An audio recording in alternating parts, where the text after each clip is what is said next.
Satuan Unit Perlindungan Perempuan dan Anak Polrestabes Palembang menangkap seorang pria yang menjual anak perempuan di bawah umur untuk dijadikan pekerja seks komersial. Pelaku sudah 6 kali menjual anak di bawah umur dengan mengambil keuntungan Rp50.000. Fikri, pelaku tindak pidana perdagangan orang ini tak berkutik usai ditangkap Satuan Unit Perlindungan Perempuan dan Anak Polrestabes Palembang.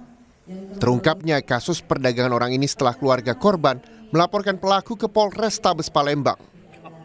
Selain menangkap pelaku, polisi juga menyita barang bukti pakaian korban saat melayani pria hidung belang.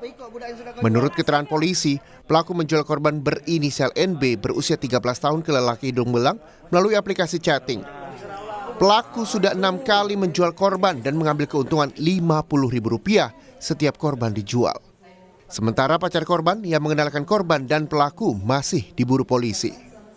Korban setelah kembali diinterogasi sama keluarga bahwa sudah diperdagangkan atau dijual-belikan selama 6 kali oleh pelaku. Awalnya gimana itu, Bu?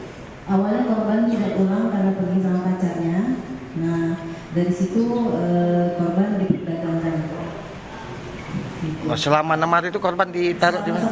Ya, selama 1 bulan ditaruh pelaku di mana, korban? Akibat perbuatannya, pelaku terancam hukuman paling lama kurungan 10 tahun penjara. Yudi Kiswanto, Kompas TV, Palembang, Sumatera Selatan.